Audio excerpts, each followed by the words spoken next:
Consternación ha causado la violación de una niña de tan solo 4 años por parte de un adolescente de 14 en aldea Concepción Pinula, en San José Pinula. El hecho ocurrió el martes en horas de la tarde, donde el menor fue detenido, aún con su uniforme, por los vecinos. Hoy el juzgado de niñez y adolescentes en conflicto con la ley penal ligó a proceso con privación de libertad al adolescente, indicado por el delito de violación con agravación de la pena, mientras que la menor se recupera en el Hospital Roosevelt.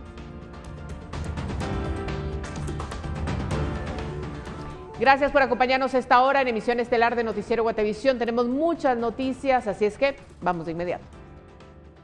En febrero, visítanos y enamórate con una de nuestras maravillosas ofertas y la experiencia de ser atendido en confianza, entre amigos. Agencias Guay presenta.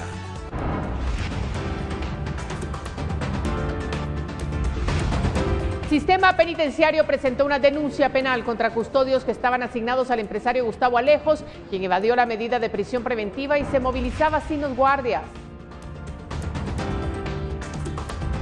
Colegio de Abogados solicita a sus representantes que evalúen continuar integrando el proceso en las comisiones de postulación por supuestas negociaciones con Gustavo Alejos.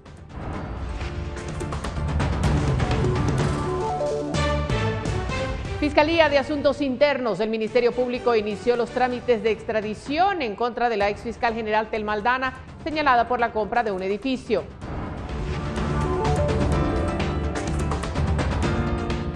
Diputado representante de Quetzaltenango se ausenta del Congreso para participar en recorrido del presidente. Asegura que sus actividades no se han visto afectadas.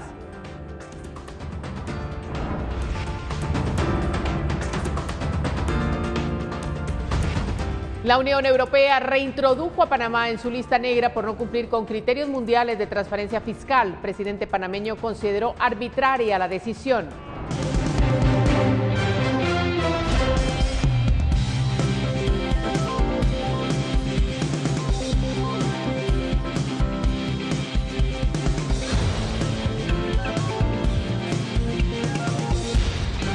En febrero, visítanos y enamórate con una de nuestras maravillosas ofertas y la experiencia de ser atendido en confianza, entre amigos. Agencias Guay presentó. El director del sistema penitenciario presentó una denuncia penal contra un guardia que tenía a su cargo la custodia de Gustavo Alejos por orden expresa del presidente de la República. Además, se realiza una investigación interna y se habla de posibles destituciones. Destituciones y denuncias penales son algunos de los panoramas para el sistema penitenciario, luego que se destapara el caso que involucra a Gustavo Alejos, con personas postuladas a las Cortes, diputados, jueces, abogados y políticos con vínculos en las comisiones de postulación. El mismo presidente de la República fue quien dio la orden de denunciar a los guardias penitenciarios que tenían a su cargo al custodio, aunque finalmente solo fue denunciado uno por el delito de infidelidad en sus funciones. Ya hicimos la denuncia correspondiente, fue presentada por el director del sistema penitenciario ayer mismo en la noche. Se tienen identificados a los guardias que deberían de haber estado acompañando a este señor y que deberían de haber reportado las anomalías en los movimientos de salirse del centro de salud de donde estaba, que por lo visto no estaba tan enfermo, de verdad, pero el juez lo tenía ahí. El sistema penitenciario sí había asignado guardias, ayer averiguamos, y se le ordenó inmediatamente que procediera a presentar las denuncias penales en contra de las personas responsables. A lo interno del sistema penitenciario se realiza una investigación que podría desencadenar destituciones, mismas que según el vocero aún no son oficiales. Ya en estos momentos, después del caso que sucedió ayer, ya el director general comenzó una investigación correspondiente en apoyo al Ministerio Público, así como la FESI también, para recabar y nosotros poder investigar dónde estaba el custodio, dónde se encontraba y cuál fue el procedimiento que él tenía en ese momento. Entonces eso ya va a ser un trabajo en conjunto que se va a estar con el Ministerio Público para que sean unas investigaciones correspondientes. Por el momento se espera el informe del jefe de operaciones, quien es el responsable de la custodia de los privados de libertad, aun si estos están en un centro asistencial. Para Noticiero Guatevisión, Diana Cabrera y Carlos Hernández. Y los procesos de elección de magistrados a la Corte Suprema de Justicia y Sala de Apelaciones deben continuar, pues ya están retrasados. Así lo indicó Juan Carlos Teffel, presidente del CACIF, puntualizando en que los procesos institucionales no se deben detener, pero sí hacer una investigación exhaustiva luego de las pesquisas mostradas por el Ministerio Público que muestran que Gustavo Alejos habría convertido una habitación de un hospital privado en un centro de reuniones para aparentemente amañar las elecciones. Habrá que ver una reforma integral al sistema penitenciario y lo de ayer pues fue una muestra más. Lo importante es que las investigaciones se lleven a cabo y que se llegue a determinar quiénes fueron los responsables o cuál es lo que se pretendía hacer. Nosotros lo que creemos es que el Estado de Derecho debe prevalecer, la ley ante todo, y no podemos tampoco permitir que, como esta es lo que estaba tratando de suceder y como ha sucedido en años anteriores, por los rumores que han habido, que vuelva a suceder. Necesitamos unas cortes independientes, objetivas y con la mejor gente posible. Y diputados de la Unidad Nacional de la Esperanza se pronunciaron sobre la captura del exsecretario privado Gustavo Alejos y dijeron que por lo menos 2 diputados de esa bancada se reunieron con él. Esos mismos diputados son los que se declararon fieles a Sandra Torres, lo que demostraría, según los congresistas, la traición de Torres y la priorización de sus intereses. Un día después de la captura de Gustavo Alejos, el secretario general del partido UNE y otros integrantes de esa bancada se pronunciaron en contra del posible amaño de la integración de listados para elegir a jueces y magistrados. Según los congresistas, en este caso se debe investigar la participación de diputados afines a Sandra Torres. Aquellas personas de la UNE que estén vinculadas a la estructura del señor Gustavo Alejos o que hayan recibido dinero por parte de Estuardo Vargas a través de ser mediador él de intereses espurios acá, también vamos a iniciar un proceso de separación legal del partido y en su momento también el tema de la denuncia penal. En la misma conferencia de prensa también se minimizó el proceso de cancelación que se comenzó en el Tribunal Supremo Electoral en contra de la UNE. Los diputados insistieron en que la ex candidata Sandra Torres está detrás de esta acción. Lo que están viendo ustedes es la reacción de un funcionario público, de Leopoldo Guerra, porque nosotros en la visita que hicimos a la FESI denunciamos que Sandra Torres se había reunido con él un día antes. Y a él lo va a citar la FESI, y a oídos de él llegó que nosotros habíamos puesto la denuncia de que él se había reunido con Sandra, y Sandra le fue a pedir que cancelaran la UNE. En la UNE persiste división entre diputados. Un grupo es fiel a la ex candidata presidencial y otro pretende expulsarla del partido. Con imágenes de Noé Medina para Noticiero Guatevisión, Andrea Orozco. Y después de darse a conocer esta última investigación del Ministerio Público donde señalan a Gustavo Alejos de reunirse con los comisionados a cargo de la elección de magistrados para amañar el proceso, el Colegio de Abogados y Notarios de Guatemala emitió un comunicado solicitando a sus representantes que evalúen continuar integrando el proceso para dar estabilidad y credibilidad a la comisión, después de rechazar cualquier influencia anómala que pueda llegar a tener la comisión para la selección de los candidatos. El CAN hizo un llamado a los comisionados a realizar su labor con ética y valores y bajo los principios de la ley. Si ellos hacen una combinación de esa índole, debieran hacerla individualmente y por tanto que les llegara a las personas que han sido señaladas. Y ahora ya es muy tarde, prácticamente nos quedan por elegir 2 candidatos. Así que, ¿de qué sirve? Y la pregunta del día, ¿debe anularse la integración de las Cortes de Justicia luego del caso de Gustavo Alejos? Por favor, participe. Recuerde que tenemos diversas plataformas para que usted interactúe con nosotros. Estamos en Twitter, estamos en Instagram, ahí como @guatevisión_TV, también en Facebook como Guatevisión Oficial y por supuesto en nuestro canal de YouTube para que usted tenga más contenido. Y vamos a continuar informando esta noche porque hay importante información que usted debe conocer a esta hora. El Ministerio Público empezó hace 2 meses a gestionar la extradición de la ex fiscal general Thelma Aldana, quien tiene orden de captura por autorizar la compra de un edificio en 35 millones de quetzales con aparente sobrevaloración cuando dirigió la institución del ente investigador. El Ministerio Público gestiona desde noviembre último la extradición de la exfiscal general Telma Aldana, señalada en la supuesta sobrevaloración en la compra de un edificio para la institución. Aldana tiene una orden de captura por este caso debido a que firmó una resolución en donde aprueba la compra del edificio gerencial Asunción, ubicado en la zona 5 y valorado en 35 millones de quetzales, y además delegó a la jefa administrativa para ese trámite, procedimiento considerado ilegal por la Fiscalía. En ese sentido, la Fiscalía a finales, en el caso del año pasado, específicamente a finales de noviembre, se hacen las gestiones necesarias para hacer una solicitud ante la entidad correspondiente dentro del Ministerio Público, que es lo que se realiza, para que tenga conocimiento de esas acciones y se solicite, en base a los procedimientos establecidos en ley, una extradición formal, que es lo que se pretende, porque eso es lo que la ley establece. El jefe de la Fiscalía explicó que el proceso de extradición se encuentra gestionándose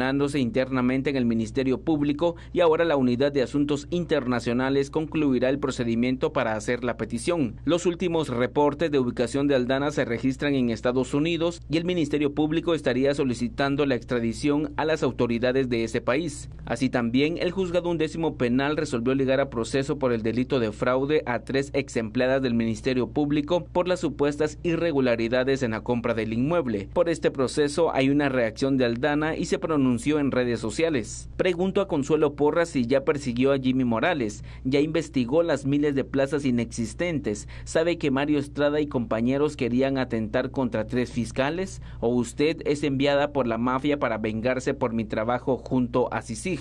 Por este caso, también el martes último fue enviado a juicio Minor Enrique Lobos Agustín, señalado del delito de testaferrato al haber sido la persona que vendió el edificio al Ministerio Público. Con imágenes de María René Barrientos, reportó Edwin Pitán.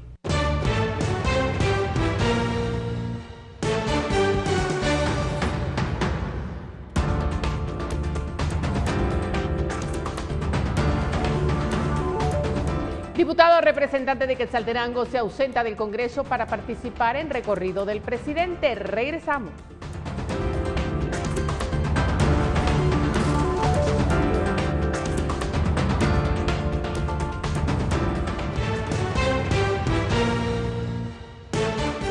Cada vez más cerca de definir la nueva Corte Suprema de Justicia, la Comisión Postuladora ya envió su listado de 26 candidatos al Congreso, quienes tienen la decisión final. 5 mujeres y 21 hombres integran la nómina de candidatos a magistrados de la Corte Suprema de Justicia, la cual fue elaborada tras varios días convulsos por votación de la Comisión Postuladora, radicada en el campus de la Universidad Mesoamericana. De los 26, el único que opta a la reelección es Manuel Reginaldo Duarte, actual magistrado. Al comienzo del día se temió por un posible bache para el proceso, pues en 3 rondas de votación sobre bloques de 40 candidatos solo se eligió a uno. Aún así, la comisión sí logró construir la lista de 26. Este cierre se da en medio de señalamientos de interferencia, pues uno de los motivos de la recaptura de Gustavo Alejos, financista político de varios presidentes, fue el contacto que sostuvo con candidatos y electores a dichas magistraturas de la CSJ mientras guardaba prisión preventiva en un centro hospitalario privado. La nómina definitiva ya va de camino al Congreso de la República, en donde se seleccionarán los 13 magistrados. Informó para Noticiero Guatevisión Felipe Garrán. Y el gabinete del gobierno se trasladó durante una semana a Quetzaltenango para trabajar desde ese departamento, actividades que son aprovechadas por el diputado distrital Duay Martínez. El diputado Duay Martínez fue electo por el partido Vamos y representa al distrito de Quetzaltenango. Durante esta semana pidió permiso para ausentarse de sus labores legislativas para participar en el gabinete de puertas abiertas que se desarrolla en ese departamento. Martínez ha estado cerca del presidente Alejandro Yamatei, principalmente en actividades como inauguración de proyectos y entrega de alimentos, pese a que no es parte del gabinete de gobierno. Al ser consultado sobre su participación en actos oficiales, aseguró que fue invitado por la presidencia y porque gestionó varios de los proyectos que ahora inician. Es trabajo del Ejecutivo propiamente y nosotros recibimos una invitación de parte del presidente por ser miembros de la bancada oficial del gobierno. Si ustedes han visto, nuestra participación ha sido únicamente de acompañamiento porque muchas de las actividades que hemos realizado fuimos parte de las gestiones. Sin embargo, hemos sido muy respetuosos de cada una de las actividades. Hoy estamos en calidad de invitados con el señor presidente y con muchos de los ministros en las actividades que han desarrollado. Nuestra participación es mínima. Según Martínez, sus actividades como parlamentario no han sido afectadas por su ausencia en el el Congreso. Señaló que pidió permiso para ausentarse por esta semana y que en la Comisión de Finanzas, la cual preside, el trabajo continúa. No es así, si usted recordará, el día de ayer hubo una manifestación en la cual no se pudo ingresar al hemiciclo y nosotros solicitamos un permiso para estar esta semana acá apoyando las gestiones que nos tocan, apoyando las gestiones que nos corresponden. Y gracias a Dios la Comisión de Finanzas tiene 21 integrantes. Yo soy presidente, pero hay un vicepresidente, hay un secretario y las actividades continuaron con toda normalidad. El día lunes tuvimos la reunión de junta directiva, el día de ayer martes tuvimos reunión con los asesores del equipo y las actividades siguen normales. Esa es la ventaja del gobierno, que no se detiene porque una persona no esté presente. Doy Martínez es el único diputado del oficialismo electo por Quetzaltenango. Negó que su presencia sea para ganar protagonismo con la población que lo eligió. Para Noticiero Guatevisión, Dulce Rivera y Miriam Figueroa. Y en el tercer día del Gabinete de Puertas Abiertas que desarrolla en Quetzaltenango, el presidente Alejandro Yamatei participó en varias actividades. Primero inauguró junto al ministro de Economía la Feria de las Pequeñas y Medianas Empresas, en donde se ofrecen diversos productos. Luego acudió a la Escuela Rural Rafael Andívar en el municipio de Palestina de los Altos, en donde junto a los ministros de Educación y Desarrollo Social entregaron alimentos, escritorios e implementos deportivos. Posteriormente hizo un recorrido por San Juan Ostuncalco. El gobernante aseguró en sus actividades que le están apostando a la niñez y a la economía. En el tema de educación anunció que ya iniciará el proceso para el seguro de niños en escuelas. Que todos los niños queden registrados en el seguro médico, porque va a haber un seguro médico a todas las preprimarias y primarias del país. Y estamos quitando gastos administrativos que no servían de nada, compras de carros, viajes al extranjero, un montón de cosas que no servían para nada, las estamos quitando.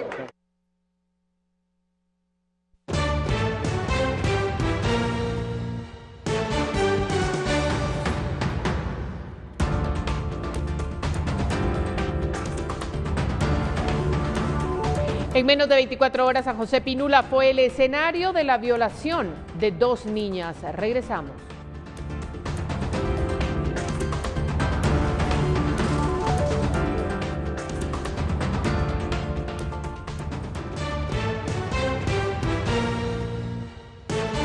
Comnet, el Internet empresarial de fibra óptica, más rápido, confiable y seguro. Presenta las noticias nacionales. En menos de 24 horas, San José Pinula fue el escenario de la violación de 2 niñas, una de 4 y otra de 12 años. Las investigaciones ahora están en manos del Ministerio Público. Las penas por este delito contemplan de 8 a 12 años de cárcel, pero según sea el caso, se pueden elevar.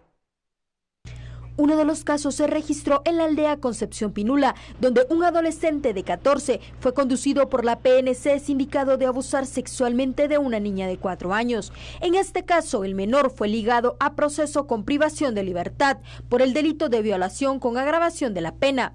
Ahora la PGN analiza las acciones a seguir con la víctima. A la niña, pues estamos a la espera de lo que indiquen las autoridades del hospital. Al momento de que ella tenga un egreso, pues se determinará si es necesario presentarla ante un juez de niñez y adolescencia para que se dicte una medida de protección.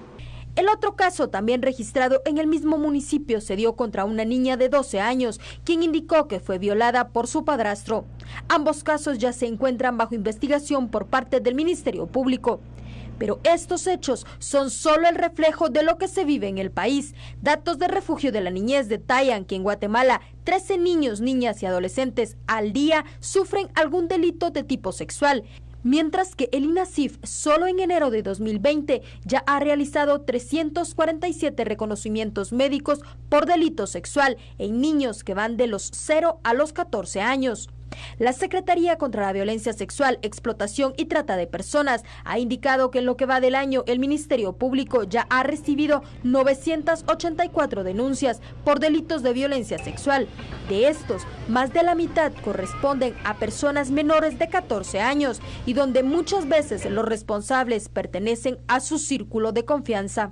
Estamos hablando que hay un alrededor de 76%, un poco más, de que las víctimas pues sufren los delitos a manos de un agresor, que ya sea es un familiar o una persona conocida o una persona que mantiene una relación cercana con la víctima. un cierto porcentaje, estamos hablando de agresores sexuales que son completamente extraños y que se aprovechan de la vulnerabilidad o de la oportunidad para violentar a la víctima.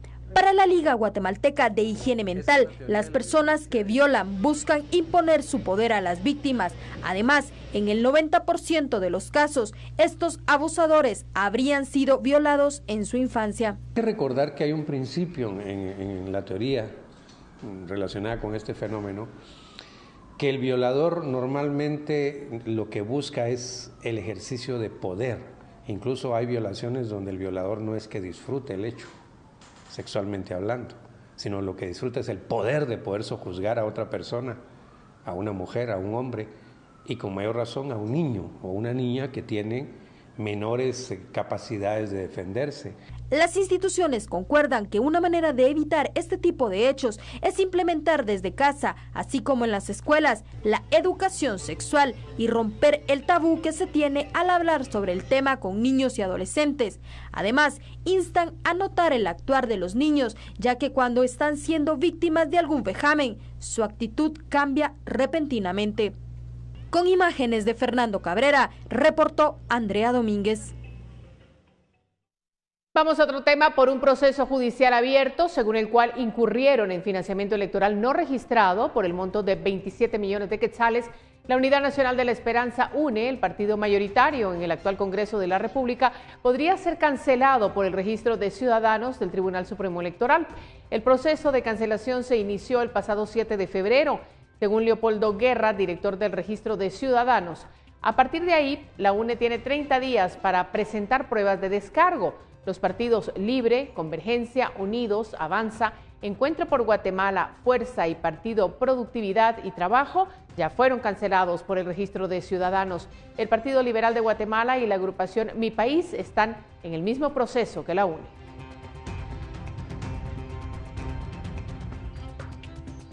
Y la Fiscalía Especial contra la Impunidad del Ministerio Público solicitó a Erika Ifán, jueza de mayor riesgo B, procesar al exdiputado Armando Escrivá en el caso Construcción y Corrupción por 4 delitos. En audiencia, los fiscales de la FESI pidieron a la juzgadora procesar a Escrivá por concusión, fraude, lavado de dinero u otros activos y falsedad en la declaración jurada patrimonial.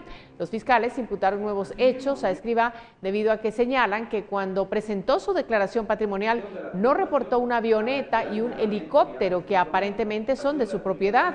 En la audiencia, los fiscales de la FESI mostraron documentos de posesión y propiedad de las aeronaves confiscadas en allanamientos de las oficinas de consultores legales Sociedad Anónima de Juan Manuel Molina Coronado, implicado en el caso Odebrecht, y fue abogado además del exministro de Comunicaciones Alejandro Sinibaldi.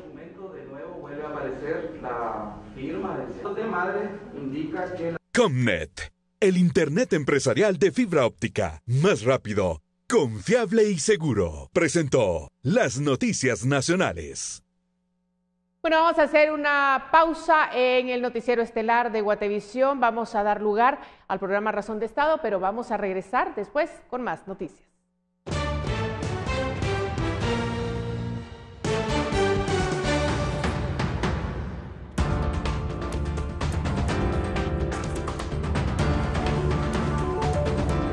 El canciller de Brasil visitó Guatemala y se reunió hoy con el ministro de Relaciones Exteriores para conversar sobre inversión en el sector del agro. Regresamos después de Razón de Estado.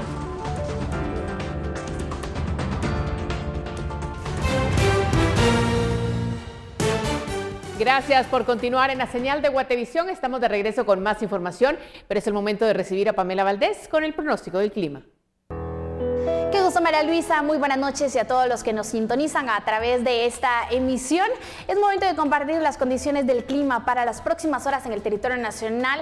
Cabe resaltar que continuamos con efectos de alta presión generando bajas en las temperaturas, especialmente sobre la meseta central y el occidente. Probabilidad de lloviznas en los departamentos de Alta, Baja Verapaz, el departamento de Petén y el Caribe. Estas condiciones son favorecidas por el ingreso de humedad del Atlántico. Veamos las condiciones para mañana a través de la gráfica geográfica del territorio nacional, donde continuaremos con un ambiente cálido y brumoso, cielos parcialmente soleados en la mayor parte del territorio nacional, totalmente soleado para los departamentos ubicados en la costa sur y tendremos probabilidad de lluvia para el Caribe y el departamento de Petén, principalmente en horas de la tarde y parte de la noche. Veamos las condiciones para los próximos 3 días en la ciudad capital. Se espera para el jueves, viernes y sábado cielos parcialmente soleados y las temperaturas máximas se registran entre los 26 a los 27 grados centígrados. Y por último, la salida del sol la esperamos mañana a las 6:24 de la mañana y se ocultará a las 6:08 de la tarde. Hasta aquí llego con la información del clima. Continuamos con más de Noticiero Guatevisión. Mire, el canciller de Brasil, Ernesto Araujo, visitó Guatemala y se reunió con el ministro de Relaciones Exteriores, Pedro Brolo. Araujo dijo que iniciaron acercamientos con el fin de lograr un acuerdo de protección de inversiones, además de fortalecimiento de la cooperación técnica.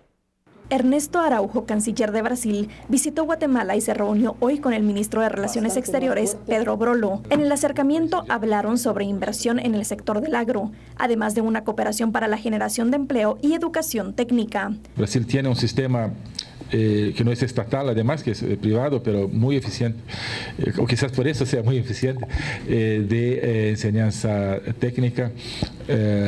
Queremos compartir más de eso.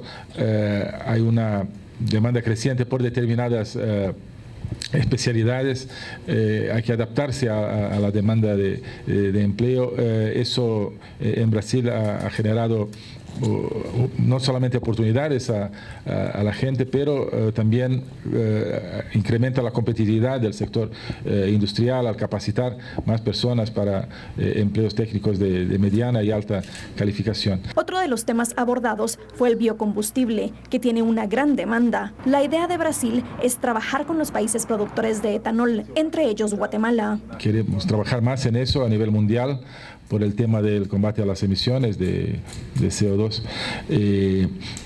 Claro, hay todo un incremento de las energías como solar y eólica, pero queremos trabajar más a nivel de la creación, la expansión de una demanda mundial de sustitución hasta cierto punto de los combustibles fósiles por biocombustibles. El canciller brasileño dijo que iniciarán las pláticas para iniciar una negociación de Tratado de Libre Comercio Mercosur-Guatemala y se tiene la idea de una negociación de un acuerdo de facilitación de inversiones. Queremos buscar el mejor modelo de negociación comercial específica con Guatemala. Es algo que vamos a desarrollar a lo largo de los próximos meses. Para Noticiero Guatevisión, Paula Osaeta y Esvin García. Y el 20% del comercio mundial en exportaciones proviene de China. Alrededor de un 15% del comercio está marcado por los productos que se importan de ese país asiático. Pero el coronavirus puede afectar el comercio. Conozca más en Hablemos de Dinero con Paula Osaeta. El segmento Economía es presentado por las nuevas tarjetas GIT Continental. Cámbiate.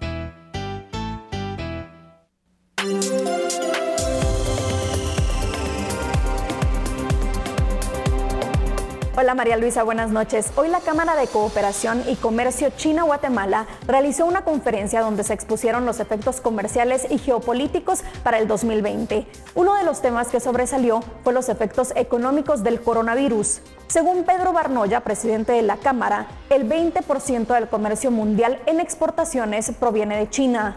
Alrededor de un 15% del comercio está marcado por los productos que se importan de ese país asiático. Mencionó también que ha habido un atraso producto de la prolongación del feriado del Año Nuevo chino, lo que hizo que las fábricas abrieran 15 o 20 días después, provocando un retraso de alrededor de 3 semanas, y además el atraso por el descubrimiento del coronavirus. Ya algunas fábricas han retomado labores, pero se podría enfrentar una saturación con los embarques. Las importaciones de China han disminuido. Perú y Chile han sido uno de los más afectados, pues compran productos como el cobre y su precio ha sido afectado por este virus.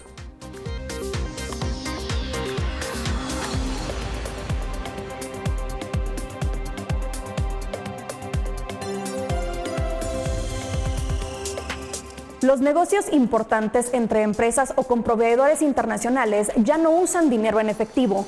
Todo se hace a través de operaciones bancarias que al final llegan a ser más seguras.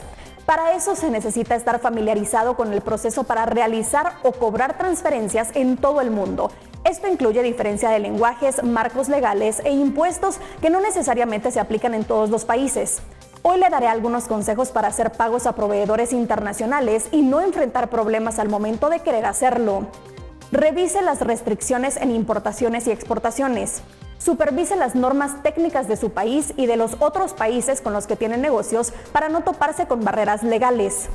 Determine un responsable que será quien esté en contacto con alguien de la otra empresa en caso de que un producto tenga daños o pérdidas. Además, es fundamental hablar el otro idioma para no tener malos entendidos.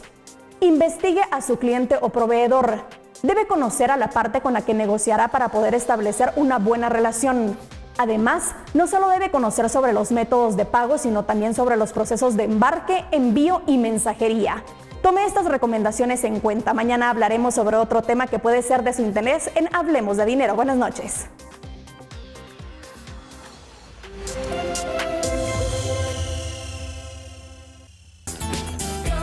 El segmento Economía fue presentado por las nuevas tarjetas GIT Continental. Cámbiate.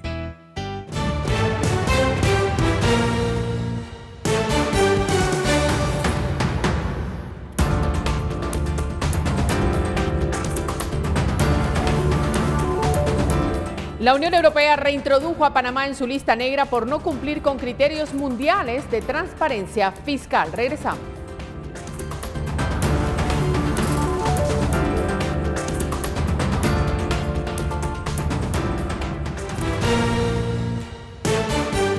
El presidente de Panamá reaccionó luego de que la Unión Europea diera a conocer que han vuelto a la lista negra de los paraísos fiscales, mientras que ya se reportan más de 2.000 víctimas por el coronavirus. Esto y más en las noticias del mundo con Nimsi Rosales.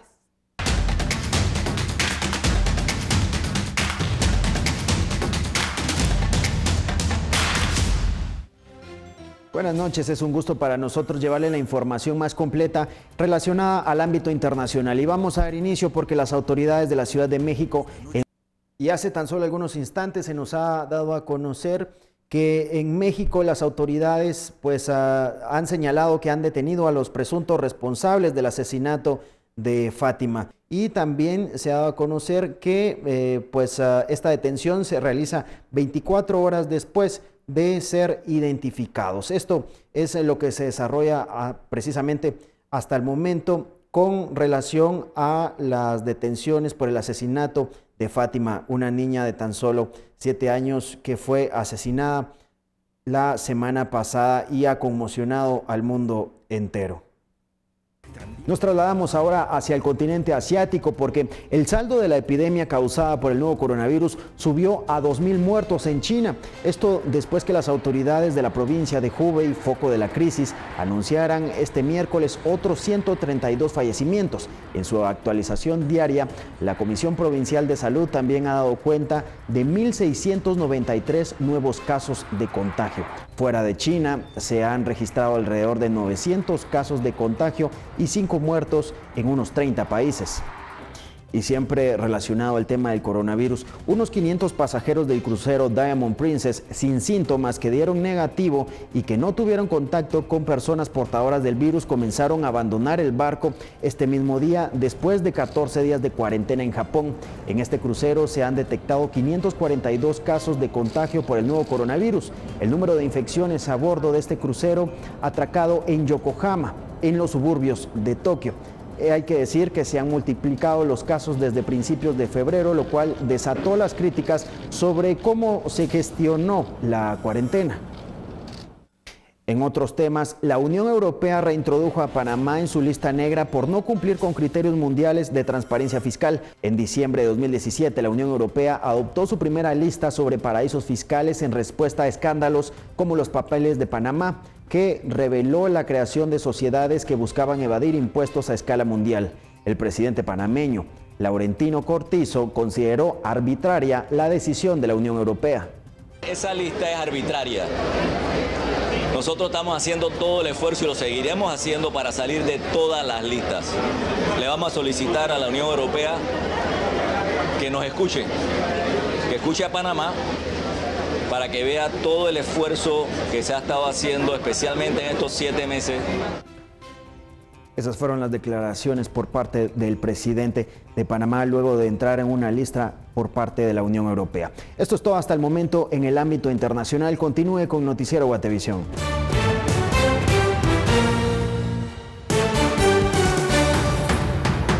Una violinista ayudó a los médicos a no dañar una importante zona de su cerebro tocando su instrumento durante la operación para extraerle un tumor. Regresamos. Aunque desde noviembre último fue instalada una báscula en el puente Belice para regular el peso del transporte de carga y que no se dañe la infraestructura vial del anillo periférico, el mecanismo aún no funciona ya que no se ha proporcionado el programa para ese fin. Aunque según delegados de la comuna capitalina, el sistema de báscula para medir el peso de los camiones que ingresan por la ruta al Atlántico ya fue instalado en el puente Belice y funciona correctamente, aún no se emiten sanciones para quienes incumplan con los pesos establecidos en el reglamento, ya que la comuna no cuenta con el programa para manejar el sistema, el cual no les ha entregado la empresa que contrató el Ministerio de Comunicaciones para instalar la báscula en ese puente. El alcalde de la ciudad de Guatemala, Ricardo Quiñones, espera que el sistema cumpla su función lo antes posible. El gerente de infraestructura de la municipalidad tiene una reunión con el ministro de Comunicaciones en los próximos 15 días para que podamos trabajar en conjunto y estamos además de esto buscando que este sistema de básculas lo podamos colocar en todos los ingresos a la ciudad. Es muy importante que hayan cumplimiento de estas restricciones. Hemos visto los accidentes, los incidentes que se han provocado por sobrecarga y en la ciudad de Guatemala, donde no vamos a permitir que hayan este tipo de accidentes que ponen en riesgo. Se ha intentado obtener una versión del Ministerio de Comunicaciones sobre del por qué no se ha otorgado la administración del programa de la báscula a la comuna capitalina, pero no ha sido posible. Con imágenes de Juan Diego González, reporta para Noticiero Guatevisión, José Manuel Patzán. Y tenemos ahora las respuestas a la pregunta del día. ¿Debe anularse la integración de las Cortes de Justicia luego del caso de Gustavo Alejos? Acompáñeme, tenemos algunas de las respuestas en pantalla para usted.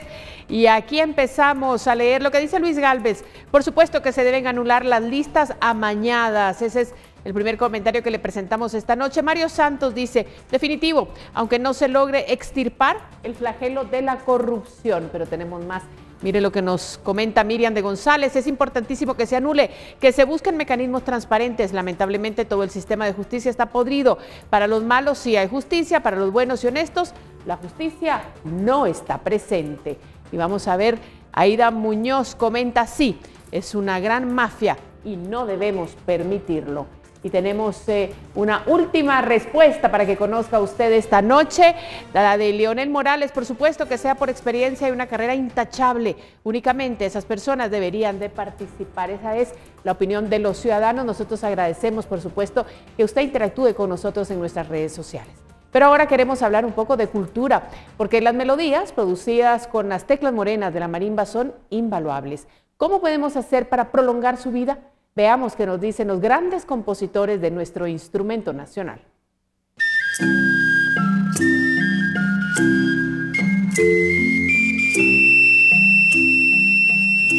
La marimba, declarada en 1999 como símbolo patrio de Guatemala, es un instrumento histórico que recibe homenaje cada 20 de febrero.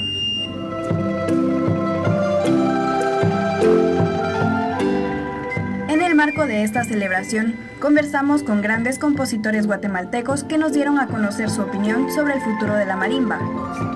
Para ellos, este depende de factores como la educación y la difusión. Han habido programas que han sido a mediodía, hoy los han trasladado a las 4 de la mañana, donde yo creo que ahí se pierde la audiencia. También hay emisoras que no dan a conocer los nombres de las melodías, mucho menos del compositor.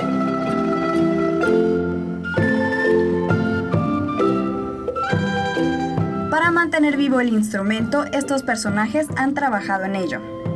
El primer domingo del mes hacemos en Agay, desde entonces, desde que fui presidenta, un baile con marimba pura, en vivo, y llegan personas a almorzar. Tristemente me doy cuenta que son personas mayores, jóvenes casi no llegan, ¿verdad? En la juventud la marimba se ha perdido. El maestro Lester Godínez recordó una iniciativa en la que promovió la marimba en la juventud. Yo propuse la creación de un certamen que se llamaba Un Toque de Marimba. ¿En qué consistía? En convocar a conjuntos juveniles, ¿verdad?, de rock, de cualquier otro ritmo, ¿verdad?, juveniles, con la condición de que le tenían que poner un toque de marimba. Todos están de acuerdo con que es necesaria la educación en casa y en la escuela para que el instrumento continúe con vida. Es a través de la educación como tenemos que tratar de regresar a aquellos tiempos, ¿verdad?, en que las escuelas pues había marimba. Yo les sugiero a los padres de familia a que le inculquemos a nuestros niños el amor por el instrumento nacional que es la marimba. En primer lugar es un símbolo patrio, el cual no respetamos. Con imágenes de Carlos Hernández, Esvin García y Juan Diego González, reportó para Noticiero Guatevisión, Fátima Herrera. Bueno, esa es una buena manera para decirles hasta pronto. Terminamos este noticiero estelar agradeciendo su sintonía, pero también dejándolos con impresionantes imágenes, porque en Londres una violinista ayudó a los médicos a no dañar una importante zona de su cerebro tocando su instrumento durante una operación para extraerle un tumor.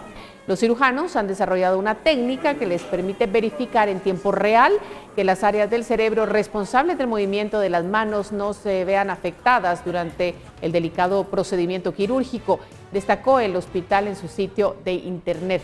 Dagmar Turner, una violinista de 53 años, integrante de la Orquesta Sinfónica del Sur de Inglaterra, fue diagnosticada de un tumor cerebral de crecimiento lento en el 2013. La idea de hacerla tocar el instrumento, despertándola de la anestesia en medio de la operación, tuvo como objetivo proteger células importantes ubicadas en el lóbulo frontal derecho de su cerebro. En particular, la violinista dio las gracias a los médicos y aseguró que espera reintegrarse muy pronto a su orquesta.